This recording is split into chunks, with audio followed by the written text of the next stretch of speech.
Portions of the following program may have been pre-recorded. I'm so funny. I'm Conan the clown. Honk honk. Someday I'm going to be governor. Hello, welcome into Off Air. This is Off Air. I almost went back to old habits. Whoa, that was rough. I almost like I was coming back from commercial break at work. I almost went right into it. Start looking around for your notes. I did. No, I literally, like in my head, it was all right. Let me grab the piece of paper, see what day it is.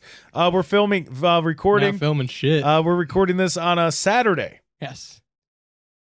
June 27th, and the beautiful year that is 2026, and the greatest airspace. I don't know. I'm not telling people our location. They don't need. I'm not to trying know. to get doxxed. Yeah. I ain't trying to let people know where I am. You know where you are? You're in the jungle, baby. 10 midnight or You 10 gonna- p.m. Do you know where your children are? You gonna die. What Axl Rose mean by that? I think it was a callback to just how vicious Vietnam was. And because when you're in the jungle, there's the chance that there's a python. And a python is dangerous and an endangered species. Thank you. So you're a I throat. reclaim my time. Proceed. So go, you were going to say what? Yeah, so you're a throat goat. Let me ask you this. What do you think about Axl Rose? Because technically speaking, at one point in time, he had a 5-octave range, which is insane to me. I'm not saying he's bad. I'm just saying, like, No. he's not in my top 10 No, or 20. no, me neither. To me, it's so funny because we talk about like the breathing when we have karaoke stuff, and I'm not like going at anybody, but you know, like we always say, but no, we Totally are. but no, but we do when Yeah. people sing and we do the man, if they could breathe, like if they would just learn how to breathe, It's and me. like, It's me. You're and like talking to hold me. in, like actually like hold that breath and sing with it. Yeah. It would be really good. That's how I feel a lot about like I would have loved to hear Axl Rose not sing in his throat while also in his head voice. Yeah. I would just want to hear him sing. Like, how does he sing "Row, row, row your boat"? Because you know it's not. Like you know it's not. You know it's not I like. kind of like that version, though. And like so you like you know that's not what it sounds like. So it's one of those. It's like I wish I could hear your voice, like how it just sounds. I heard, and maybe it's just age, but I heard the lead singer of Toto's natural voice, because I've never heard Toto not high pitched in, not falsetto, but like you can tell that's not natural. Yeah, it's head voice. Yeah. Yeah. They did a cover, which favorite thing in the world. I'm not saying it's good. I'm just saying the fact that Toto has now covered Weezer because Weezer covered Toto. Okay. Yeah. No, I've heard that. Yeah. So I'm like, that's very stark. When I heard that, I'm like, oh, that's Toto. Tony It's very deep. Stark. Tony Toto. Africa. Tony The lead Toto singer of Stark. Toto. Africa. Yeah. Like, yeah, well, that's, we always talk about it. The one that I had no idea that he sang like that was Gomer Pyle. When you hear him sing. Oh, yeah. When you're weary. Jim Neighbors? Yes. Yes. And you're like, whoa, like this guy can sing. Like there's a lot of that. Like if people just could learn how to breathe and not, so you know what? I think I know why I feel this way about the breathing. When I was in high school Yeah. and I was in You choir. were scarred emotionally by something your choir teacher told you? No, not at all. Because it was a great point. Yeah. Because this is like when Glee and stuff was really big, and so all the girls were like, "Oh my god, we need to have choreography and let's all dance." And we're like, "No." And the teacher goes, "Yeah, that's it. They're coming to hear us sing. Let's get out of breath dancing." Like in my head, I think that just clicked, and it's like, yeah, damn. Yeah, we're in high school. We don't have cardio like that. Right. I'm not trying to sing and dance. After all, Miss This is Francis. Sorry. Wow. I didn't hear step for second, man. Wow. But and I think that's always stuck with me because that's what bothers me about seeing things live. Like I don't know, if I go somewhere, I want to hear them sing the song that I know they sing. Yeah. Hence why I'm spending the ticket. Like if it were $15 tickets still, maybe, I wouldn't. 17, okay. But the fact that it's like 217, Yeah. I don't want to hear, what. Not playing the hits tonight, just the B-sides. Not only the hits, but when it's the fucking chorus and they go, yeah, sing it. And they don't sing. And you're like, Hey, asshole. I paid over $200 and I didn't come alone. I bought the ticket for so-and-so. We're $500 here and you're telling me you can't sing Sex is on Fire? Kings of Leon? That Had a real bad experience at Kings of Leon. No, huh? it wasn't. But I heard that a buddy of mine who was in a band that I worked with when I was at Verizon, we got into it about this. And he's like, what? He's building the atmosphere. That's what you do with the band. And I go, no, you sing. That's what you do with the band. You perform. I don't care if Susie in row 3 wants to sit there and scream and yell the song. And to be fair, and I've even told you this with church, it bothers me when they do that at churches too. Yeah. They'll be in the middle of the song. Sing with us. Sing. Please sing. Can you sing with us? Please it's like, clap. no, like, right. Like, can you guys get through the first verse so we can learn the melody and the chorus before you decide to encourage people to sing? People don't know these songs, especially the Christian rock, and some of them are good, but they're not like they used to be. They're written for single moms who are tatted up and used to have a drug problem who want to sit there and believe because they repeat the same 5 verses 6 times in 8 minutes while going, ooh, in between, that it brings them closer to God. That's what drives me nuts with it. It's the worst, dude, because there are some, like, a lot of the Christian rock songs today, they're not bad. The problem is all of the ones that they have on Spotify, you have to dig for the ones that aren't live. Because the live versions are 8.5 minutes. Meanwhile, the recorded versions are like 3.5, 4 minutes. And those are good. You're like, oh, okay, yeah, no, I vibe with this. This is pretty good. I fucks with it. This is good. But then you hear the live version where, you know, it's people going, sing, what, please sing. Please sing with us. One, sing.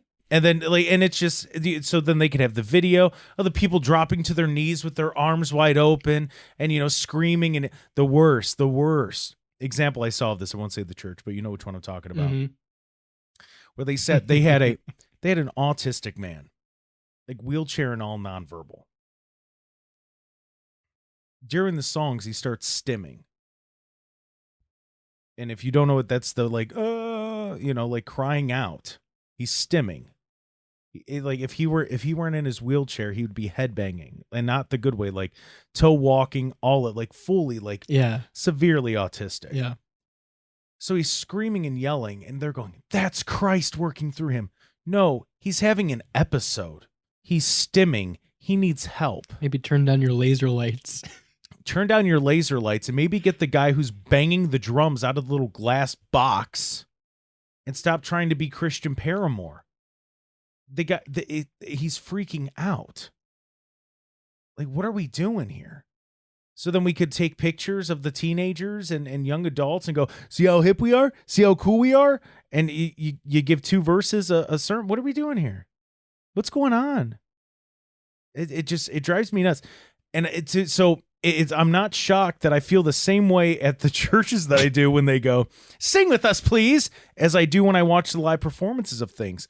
Like that drives me nuts because what I think what it is when they do that, they think they're Queen at Wembley. You know, it's funny. The entire time you're saying this, I was thinking of Queen. Like the entire time, because there's a time and a place to do it. Yes. Like, and to be fair, I think the reason why they did that, if Freddie Mercury has the proper time to warm up to the point that he doesn't have to go out on the stage and warm up. Yeah. Because how awkward is it if Freddie Mercury goes on the stage and he's, Dio, and the crowd goes to it. He's like, no, me. Well, it was I'm what? warming up. They hadn't played an actual show together in like 4 years or something like that. It was like 4 years. That was the first time they did it. It was a last second thing. So they ran out there. He's warming up. They're all getting used to each other. So that was natural. That was natural that it all happened. And he saw that the crowd was in it. Plus the crowd was warmed up. They warmed up together. So yeah, they can sing. It's not drunk guy in the front row who's about to throw up, wants to have a mosh pit during Kenny Chesney going, oh, let's sing, everybody. What are we doing? That's what karaoke's for. Right. Go to your bar on a Friday. But then here to punch you are someone in getting the face. Here you are getting mad about people not breathing at karaoke either. No, it's not. So that go I get- ahead and have your cake and eat it too. Well, no, Jake. it's not. It's not even that I get mad. It's like, damn, like for me, it's more of a curiosity thing. It's like, I wonder what you actually sound like if you're singing, like if like. I wonder if you were good. What it would sound like. But it's not even that they're bad. It's like, I know you could sound really good. Put the hand on the solar plexus, breathe, buddy. Get that breath. or dance around and look like an idiot. I don't know. One of the two. Yeah, either way. I mean, it happens. Hey, there's no wrong way to do karaoke. There are some wrong ways to do karaoke. We've seen it. We've witnessed it. And just because you do it during karaoke doesn't mean you should do it during a live performance. But I digress. Do you digress? I do. Okay. Yep. What are we talking about? Axl Rose. Yeah, I want to know what he actually could sound like. I want to know what his real voice sounded like. Well, because here's what I thought about the other day. Guns N' Roses was probably on. I don't know why I would think about if not, but I was thinking about that fact of Okay. like Axl Rose, technically speaking, in terms of range and octave, was one of the most prolific singers in the past Right. 50, 60 years. Yeah. So I'm thinking about that, and I remember reading an article about it once. I'm like, yes, but you never think about that when you listen to Guns N' Roses. Right. Because it's all the same. I like Guns N' Roses, but Axl Rose's voice song to song is relatively it's all the same. it all sounds the same. To me, if I'm talking like top vocalists in terms of technicality Yeah. all time, number one's always going to be Elvis for me. Not going to have anyone that sounds That's like fair. Elvis. As much as you want to No, that's impersonate. fair. Number two, I thought about this all week now. Bon Jovi. Dude's got a fantastic fucking voice. Yeah, he does. It's just natural and it's smooth and it's good. Can I tell you what makes me mad? Yeah. Bon Jovi. No, it involves Bon Jovi. Oh, good. It's not even a bit, but if he gets brought up, I make sure everybody knows that I hate him, and I'm talking about Bruce Springsteen. Because Right. they're both from New Jersey. No, somebody called in, and they're like, "Yeah, Springsteen and his buddy Bon Jovi," and I'm like, Why What? is John catching I'm strays? like, why's huh? And I'll be honest, I didn't even look into it because I don't want to believe that anything that was said there was true. Yeah. And I'm like, even if it is, I don't care. Bon Jovi's music is so good that I don't care. People can have differing opinions. Right. As long as when I go to your show, that's not all you're doing. Which apparently, so Rod Stewart has turned like complete, like just like full on political hack at his concerts. Well, Rod Stewart, I realized, was off the wagon about a year ago when he had AI Ozzy on the screen doing a video Oh. for him. So Yeah, because a friend of mine out in LA, and she goes to shows all the time. She's like culturally stupid. And she admits that's it. Shane's show, isn't it? Right. Like she admits it. So we're talking on the phone. She's like, "Yeah, I got tickets, it's at the Forum tonight. I can't remember. It's some rock guy." I go, "Okay." I'm like, "Who?" "Oh, I don't know. I like time frame. Like I'll guess. Yeah. Like what?" And she's like, "I think the 70s and the 80s. I mean, like I go, "Is it Rod Stewart?" Because my mom had just won tickets to go see Rod Stewart. And she goes, "Yeah, that's it." And I go, "Okay, well, hold on." I go, "Listen." She's like, Some guy. She's like, "Do I know any of his songs?" I'm like, "Probably." Yeah. Yeah. And she's like, "Well, what's one of them?" And I go, "F you on my body." And she's like, "Oh, him. Oh, okay. All right." And I'm like, so I ask her, I go, "How was the show?" She's like, "Yeah, I mean, for an older guy, he could still do it. It's pretty good." Yeah. Another one. The one you will hate, but the other one you'll be like, "Damn." She goes, "Yeah, I'm going to some show tonight. Country singers." I go, "Okay." She's like, "Yeah, like folk country." And I go, "Oh, okay, who is it?" "Yeah, I don't know." I go, "Don't." I'm like, "You have to." She goes, "Oh, what's his name? You hate him." I go, "Oh, Bob Dylan." She goes, yeah. And then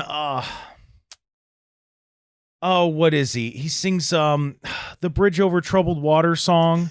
I go, "Willie Nelson?" "Yeah, that's it." "Excuse me?" Hold on. I'm sorry. Just casually. And the thing, and I told her, I go, "Look, Bob Dylan, I'm not a fan of, but it's a big enough name." I'm like, "How much were the tickets?" She goes, "I didn't pay for them." I go, "I would probably go to that show just to be able to say, yeah, I saw Bob Dylan. Yeah, I saw. But I was really there to see Willie Nelson." Well, I'm like, those are two names that are significant enough that even if you don't like one of them, you go to see the other. You know what's crazy? What? I'd show up intentionally late. That's how much I don't like no, Bob to Dylan. be fair- is I wouldn't be able to sit there. Well, no, I would probably do the same, depending on how like the lineup Yeah. was. I would want to be there for maybe one of his songs, just be like, "Yeah, I heard him live." Sure. You know what I mean? Yeah. Like just to say that you did. But I'm not tailgating for Bob Dylan. Yeah, but I would. I mean, Willie. It's Willie. Bob Dylan played a show somewhere in. Oh, hold on. Go ahead. One more. She goes to this fundraiser thing. She calls me the next day. She's like, yeah, some guy who's like, I guess he's an actor. Normally doesn't play like music. He played it at this. He just was like picked out of the crowd. Do you know Richard Marx? And I go, yeah, the singer. Yeah. No, he was performing. And I'm like, okay, hold on, because that's big. That's a big deal. Like that's a big deal. And she's like, yeah, I can't remember his name. He was in some 90s show. I go, are you talking about John fucking Stamos? She's like, is that Uncle Jesse? You were so upset. And I'm like, yeah, Uncle Jesse. Yeah. I'm like, yeah, John Stamos. I'm like, what? She's like, yeah, he just went up there and he performed some songs and like they were singing like stuff like a cappella together. And I'm like, that's actually really cool, dude. Yeah, that is. And I'm like, and it was lost on you? Like you had no idea? She's like, no, I had no idea. And I go, I'm not wrapped up in pop culture. I go, but I hope you're excited when you at least find out that it was cool what you experienced. See, that's one of the ones, because I'm not a big Full House guy. Yeah. Not a big John Stamos guy in general. Like, I don't mind him. I think he's cool. Yeah. But that's one of the ones where, like, if John Stamos showed, I'm like, okay, this is pretty fucking cool. Right. Like, if you're just like, literally, they were at a fundraiser. Yeah. And it was just somebody was playing music up there, and it was Richard, which right there, I was like, Yeah, crazy story. How much money did you pay to get in there? Right. But so then I'm like, if I'm sitting there and John Stamos is walking up on a stage, or like insert it, like if it was Bruce Willis back in the day, or like Kevin Spacey's incredible at playing Or the drums. Hoff. Right. Like anything like that. Like you're doing something that you're not really known for doing. Mhm. Let's fucking go. You know what? It's funny you bring that up. Well, I sent you Billy Bob Thornton the other day Did you ever see the interview of him doing the sling blade thing. No. Oh, No, it's messed up and I feel bad for the guy. But he was sitting down, it was a music station somewhere in California. mhm. And literally they told the producer of this show, look, don't bring up that he's an actor. He's talking about his music. You know, you can make reference to it, you know, he's actor, but right now we're talking about, and the guy leads it off. And he's like, we're talking to award-winning actor Billy Bob Thornton. I mean, you know, he's got this project he's working on. Oof. And he goes, yeah, no, it's just a project. That's all it is. Oof. Yeah. And like, and it got to the point that he goes, do you want to interview me about the music now? Because that's what we're here to talk about. Like, if it's me, the way I'm introducing them, I'm going, you're going to recognize his voice. It's Billy Bob Thornton. Of course, you know him from his movies. He's done great things. And this guy's more talented than we ever knew. This Got a stuff's new album pretty coming good. out, yeah. He's got a new album coming out. You guys got to hear this. But tell us about Is it this. that hard? No, it's not. I don't think it is. But some people, like, they just, because they want to have that moment, man. That I don't know if it's a gotcha. I don't know what it is. Like, I've tried to figure that out. From the interviews I've done Yeah. and people I've talked to about interviewing, I think what it is a lot of the times they'll get a name. Let's just take Billy Bob Thornton since we're Yeah. talking about him, right? They'll say, oh, hey, you got an interview with Billy Bob Thornton this day, this time. Here's what we want to talk about. He's coming here to promote this. You know going into it what you should be talking about. Yeah. But you also, I think people fall back on, well, people know him as an actor. Let's talk about his acting because Yeah. it's safe. And they don't Yeah. want to actually talk to Billy Bob Thornton, the guy. They want to talk to celebrity actor Billy Bob Thornton, No. which really fucking bothers me that people don't just have interviews as people. Yeah. Yeah, I don't. Like, I just, don't. just talk to him like you talk to anyone Right. else. Well, and the thing is, too, what people need to realize, I mean, like, because I've been lucky enough to interview some pretty big names. Yeah. And I never, like, in the moment, before and after I do, but in the moment, it's like, Yeah. what's up, buddy? How are you? Like, Yeah. if you talk to them like that, that's going to stick with them more than sitting there and, like, kissing their ass. Everybody kisses their ass. So when you actually, like, just talk to them, you're like, dude, you know, I didn't realize you were so passionate about, you know, music. I mean, me Right. too. I'm not as talented as you are. Obviously, that's why I'm talking instead of singing. But, you know, like, little stuff Yeah. like that. And especially, like, when you're not scared to throw, like, some barbs at yourself. Yeah. They love that, because then they're like, all right, this dude's not a douche. Right. Like, I mean, you listen to the show that I do daily. Mhm. I'm constantly making fun of myself. Yeah. And I've had people numerous times come up to me and they're like, I felt so comfortable calling into your show. Like, I was still nervous, but I felt comfortable because I knew, like, you don't take yourself too seriously. The stuff you're talking about is serious, but you're not like you don't have a god complex about it. Well, because unfortunately, and this is just across all media, it seems like the opposite has become the normal. Dude. Of this is my show and these are my opinions and I'm right. And Yeah. why would you question me? I have a show, you don't. This is what the concept is, and here's what the answer is. Yeah, I mean, it's funny. So it was 5 years ago. I busted up that thing in Seville. Oh, 5 yeah? years ago today.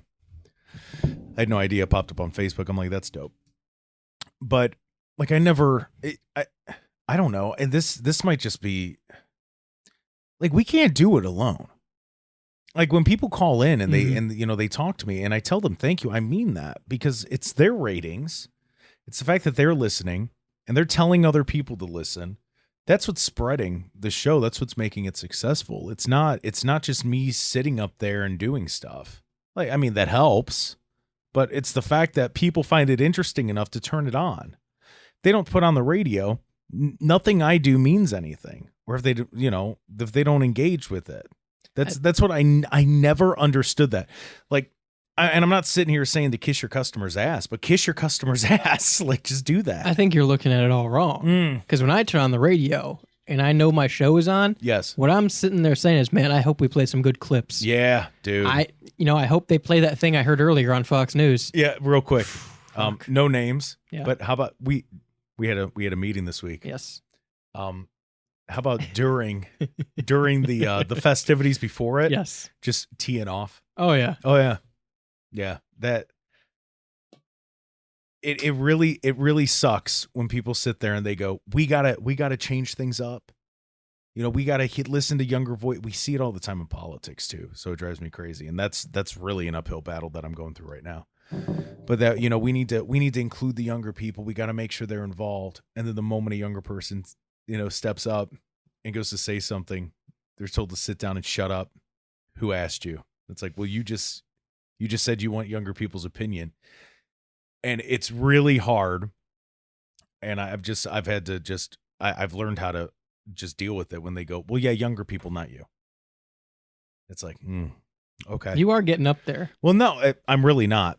I'm not though. Like, all jokes aside, but like that's what's going on. Like, you want to know why things are so messed up? Because they stopped listening to the people that are 45 and younger. Well, because what they mean when they want the younger opinion is they want ones the that younger agree opinion with that them. say what they say. Yeah. And then they can go, look, they say it too. See, we're right. They're mad about the same things. Yeah, I had somebody on. Tense dentist activities. Yeah, I You had like that one? I had somebody on and they kept trying to. I don't know when it happened, but like, everybody's obsessed with the whole label thing. Everybody's got to have a label. Yeah. Whether it's, if it's a young group of people, are they young Democrats? Or are they young MAGA? Are they young, everything's got to have this label.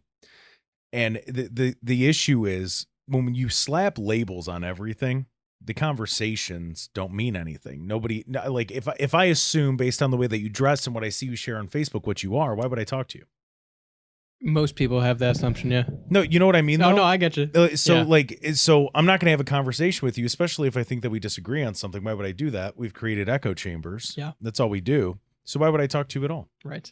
And then, if I have a conversation with you, then it's like, oh, okay, we do actually agree on stuff. And then those labels just kind of go away. Mm-hmm. But then what is your algorithm going to give you? Yeah. Like, it's really crazy when I really start to think about it, how like the algorithm really controls everything. I know we got like a minute. Speaking of the algorithm, I just think it's funny that the certain pages and groups I followed 4 or 5 years ago, Yeah. I don't agree with a lot of what they're putting out now. Mm-hmm. And so I'll follow or get suggested the other side of the argument, Yep. right? And so I'm liking and sharing a lot of that. My algorithm is so broken now, it's Oh, yeah. giving me the far extreme of the other side. Yep. I'm going, don't want that either. Yeah. Yep. No, mine's doing the same thing. Be so good you break the algorithm. Yeah. No, mine does the same thing, especially for my show pages. Mm. I get complete opposite Yeah. ads. Yeah. They're the ads Sponsored popping ones, up. yep. Uh-huh. Yep. From like actual like DNC Mhm. or if you're on the other side, the RNC, they're the ones popping up on my feed. And I'm like, I broke it. Yep. They don't know how to handle it. They don't know how to market to me. It's actually crazy. Jordan, thank you for all you do. Style. You know what? Thank you for all Okay, you do yeah. on this episode. Yeah, thank What I you do for- on this You episode? did a lot, man. You did a lot, and we're thankful for it. This has been Off Air right here on WSRR. We're nationally local. We got your local bands, and we're played nationwide. And have a great day. The preceding program was a WSRR radio production.